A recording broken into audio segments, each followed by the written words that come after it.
What's up, everybody? Welcome back to the Boozer Ass Podcast. Fresh off our interview with Cole Boozer, he was great. We're going to, Absolutely fantastic. oh yeah, what a great time. Great guy. Everyone go follow him. He is Blues Clues I on love I love it. Instagram. He is fantastic. Absolutely so much fun. We had such a good time with him. Yes. But now we are going to do our social media round off. Now, this social media round off is things that I have found via the Instagram or via the Twitter that are going on and people are potentially debating about. So the first debate I have for you is you have to pick 3 players Uh-oh. based on their college career. I'll give you the options because there are options. Three Okay. players based on their college career to start your college team with via college. So this is all about college. So the first person is Anthony Davis. The second is Zion. The third is Blake Griffin. The fourth is Michael Beasley. Sorry about this guy. We'll just do the next is Tim Duncan. Next is Patrick Ewing. After that, it's Greg Oden and Ooh. Kevin Love. This is based strictly off what they did in college. Correct. Ooh. You pick 3 players.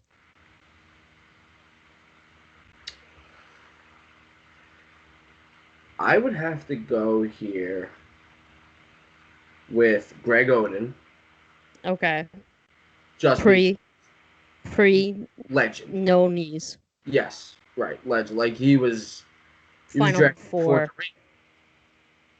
So Yeah, he was. you have to take Odin, and I mean, such a shame because for the Trailblazers that could have been such a hit, such a hit. It could have. I mean, like, and it's not even his fault. And I think people like Oh, forget that like it's not his fault at all. Like he had no cartilage in his knee.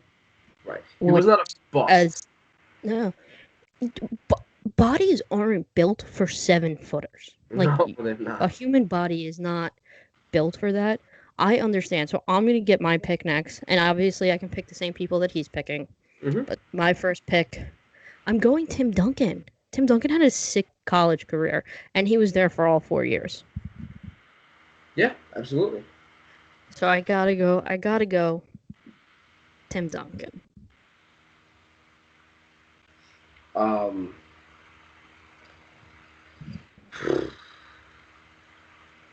It's tough. my next pick, Michael Beasley. Michael Beasley. Even Yeah, when he had a good career. I love Beasley. He's such a dominant offensive force. Even when he was I with the know. Knicks, like he just puts up points. He just can't do anything else, unfortunately. But the guy can score on you in any way he wants to. Full disclosure here. I thought that the Chicago Bulls should have drafted at the time, not now, should have drafted Michael Beasley Mm. over Derrick Rose I at the actually, time because he was he was big and he hmm was. I think that he was maybe a couple years too early. Does that make sense? yeah, Like, I agree. yeah, I agree. yeah, that's a good pick. But I got to go old school, and I'm going Patrick Ewing here. That's a great pick. Dominant career at Georgetown. Yes. My team's scary. Like you're not going in the paint, but I guess in this type of basketball, you don't really go in the paint anyway. Hmm. But Tim Duncan, Patrick Ewing, that's a scary duo. It is It a is. scary duo. Um,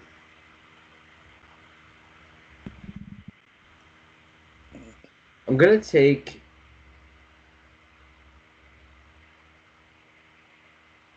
I'm gonna take Blake Griffin for my third pick.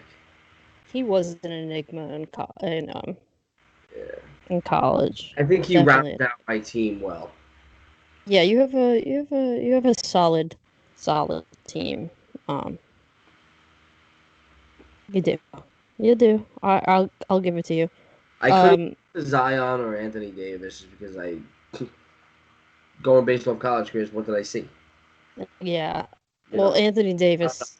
Well, Anthony Davis did win a national championship. he did. But So based on that, he's I think the only guy on this list. I don't think Patrick Ewing didn't win one, right? He didn't win a national championship. I don't think Tim won. So I got to go with the champion. I need Anthony Davis. All right. So I think those are some pretty solid picks. I thought we did good. So your final team was Greg Oden, Blake Griffin, and Michael Beasley. Mine was Patrick Ewing. I have so many freaking forwards. Tim Duncan and Anthony Davis. So I think that would be good matchups to watch. Oh, absolutely. It'd be so exciting. We'll do an Instagram poll to see which team people think would actually have a shot of winning the national championship. So obviously we haven't watched it yet, but we're planning on it. The Last Dance, Michael Jordan's documentary on ESPN. This past week was apparently about Dennis Rodman. Okay. I was also in the Bad Boys documentary, so it's going to be interesting to see him, obviously in both. So this question has popped up on Twitter. Who comes down with the rebound? Is it Ben Wallace? Oh boy. Is it Charles Barkley? The round something, rebound and whatever. Draymond Green, Kevin Garnett, or Dennis Rodman? Oh my. See, is this being played in Rodman era or Green era? I think it's up to subject, so it's subjective, whatever, just in general. I'll answer both. If it's played in today's NBA, Draymond Green comes down with the rebound because of a foul call. Yeah. Okay. If it's played in Rodman's era, I would say it would be between Rodman and Barkley. I'm going to lean more Rodman for the intensity. It was a little bit more of an intense style game. You could body people at the time. I think that in that style of basketball, I think that Rodman comes up with the rebound. So I'm just going to answer in general, and I'm going with Ben Wallace. Ben Wallace was big and strong, and he's stronger than all of these guys. And he would outbody all of them. Every single one of them. And he was tough. Like, no one really went near him. So I got to go Ben Wallace. Ben Wallace is probably one of the most underrated players in NBA history. Well, don't lie. Yeah, I mean, no, that's Rasheed, but close. It doesn't matter. It doesn't. Same team. Ben told him it one time in preschool, and Rasheed. Yeah. Ben told him it. Because they grew up together. No, but Ben Wallace was absolutely incredible and so underrated, and I miss his game so much because you don't really see that now.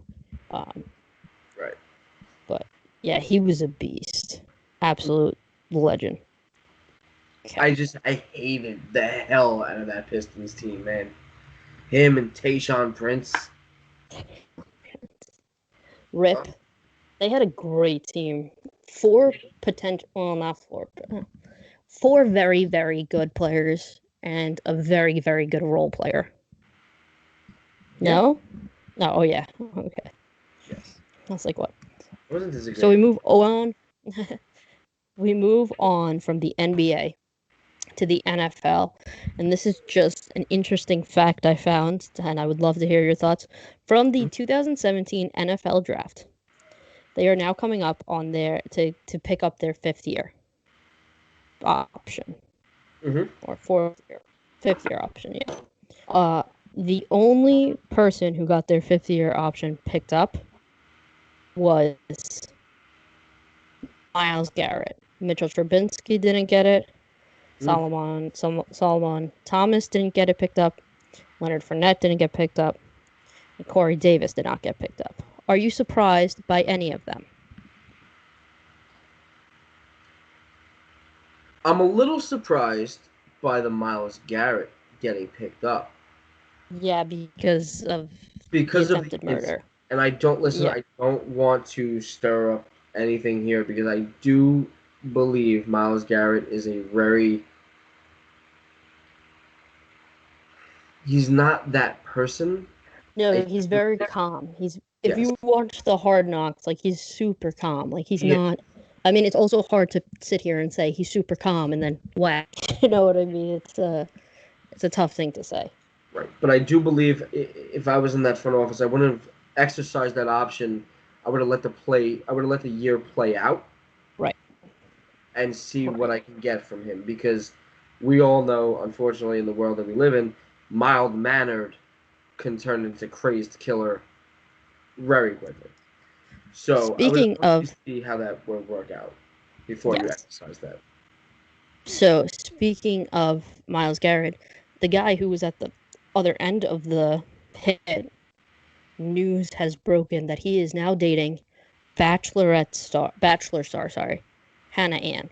So he is now dating the winner of the Bachelor season. Her and the Bachelor are no longer together, and Mason Rudolph has been seen with her during quarantine. There's some pop culture for you. I wish somebody would come smash me over the head with a helmet. That's what you call sympathy love. No, it's not sympathy love. It's he's in the NFL love. Yeah, well, let's see when as of next year when he's cut love. They're not going to cut him while Big Ben's on the team. They should. I heard he's useless. A very interesting thing from someone who works from, not like I had heard on a TV show, not a TV show, podcast. Okay. That these Steelers will not be dropping Big Ben. Not be bringing in a person who has starting experience on the Steelers because Big Ben will be threatened and it will not go well. He is not meant to be a mentor. Like we said, when we talked about the Cam Newton option of going there, we thought that it probably wouldn't happen because of Big Ben's ego. Exactly. So that is where they're at with that. However, Mason Rudolph needs to go away. Just away. Okay. Also, put on CBS. We'll go through. Moving on. CBS Sports, which has become a stay kind of in our... We've talked about CBS Sports a lot in our podcast, but they are saying the QBs who got the most help at the draft were Josh Allen, Phillip Rivers, Lamar Jackson, Drew Lock, Jimmy Garoppolo, and Derek Carr. Do you agree with that? And who, if not, who would you replace them with? No, I agree with that. I think that all of those guys got the most weapons. I'm trying to remember the Josh Allen draft. I mean, they did get AJ Epinenza, but that's weird. I don't know. I think the other guy, maybe excluding him, I think all the other guys got help. A lot of wide receivers went in there. Drew Lock definitely got help. Right. I mean, it's hard for me to say that, like, the Jets, like, Sam Darnold didn't get a lot of help, because he did. Right. It's one of the questions where it's yes, other quarterbacks got help. You know, it's a strange question because you're asking, like, oh, did these guys get the most help? But what if two of those quarterbacks in there got less help than somebody else? So it's like you would have to substitute other quarterbacks in for them. And I think Sam Darnold probably would beat out Josh Allen there. But I think it's also like your defense got a lot of help too that will make it easier for you. And I mean, I think it's again hard to not say with the Arizona Cardinals, Kyler Murray. I thought they were crazy for not taking, Tristan Wirfs, Jedrick Wills, even Mekhi Becton in the first round and grabbing Isaiah Simmons. But then in the third round, they got Josh Jones. So I mean, they got a first round talent in the third round. So it's a very, I think that's one of the most opinion based questions, and it's all over the place. But yeah. I would say you would have to substitute a couple of them. I would probably substitute Sam Darnold with Josh Allen there. Yeah. For sure. I mean, because Josh Allen got a good backup quarterback in the draft, but I'm not sure if they got. I mean, I guess you can count Stephon Diggs as their draft pick, but that's not gonna. We both know that's not gonna work. Yeah, it's like if you want to say off-season moves, maybe I'll substitute back Josh Allen. But you're talking about strictly the draft, right? Right, So. but I mean, yeah. No, you're right. You're right. I mean, it's true. I think it's hard not to put Sam Darnold in that category. I agree. It is. It's when he got and Danny Jones. I can make a case for Danny Jones to be on that list. You can. You for sure can. Especially because Giants 2020 Super Bowl champions. Okay. You should keep sipping whatever you're sipping. I don't think that's. It's not strong enough for me to believe the statement that I just made. No, I mean, we might have to cut that out, but that's okay. That's okay.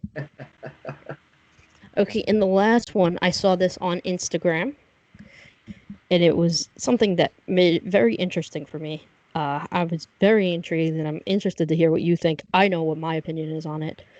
Who is better? And the picture was of Matt Stafford and Kirk Cousins. Oh, God. I don't like that question. Why? You're basically asking me almost the same guy in a different uniform. No. Not the same guy. If you put Matt Stafford with the Vikings, they make the Super Bowl next year. If his back isn't broken, like if his back is fully healed. Exactly. So if you put the question Cousins, is who has a better arm, not who has had better results. No. It's just like who is a better quarterback. I would go Stafford. I've never been a Kirk Cousins fan. No. I think Stafford has been surrounded by bad teams. I think Cousins has been surrounded by good teams. Yeah. I mean, so I would say Stafford is the all around. He's the better quarterback in the sense. I think if Matt Stafford healthy with this Vikings team or last year's Vikings team, whatever way you want to put it, he makes it to the Super Bowl no problems, and he gets MVP. And Aaron Rodgers is no longer the best quarterback in the NFC North if Matt Stafford played instead of Detroit to Minnesota Vikings. Okay. Or Chicago. Yeah. Put him in either of those situations, he has a better. And if you put Trubinsky in with the Lions, or if you put Kirk Cousins with the Lions, they're gone in a year. Yeah, absolutely. So I think Cousins is not a to me it was teams. What did you say? Cousins cannot be a leader of a bad team. No, and just for the record, Matt Stafford has a pretty good record for having terrible teams. Yeah, he does. He has a pretty good record for like terrible, absolutely awful teams. It also keeps them in games that they're not supposed to be in. Right, 100%. I mean, so bad. I mean, there's no. I can't see anything getting better in the future either. Like I don't see it happening. Like no, the future being better. Not quick enough. No, not quick enough. I mean, we're gonna have the same conversation about Burrow in a couple of years too. Most likely. Yeah, I mean, I hope not, but I think it's when the organization isn't fully behind, and it's not the Burrow is going to be bad. It's just that when the organization is not fully behind making the team better, like, I mean, I always talk about this. Cincinnati doesn't have an indoor facility, and it's in Cincinnati, Ohio. So I think that's when your organization isn't fully behind making these changes, and it's not going to be good. No. So that was our social media wrap up, and we will be back with more. We have a fun game coming up next, so stick around.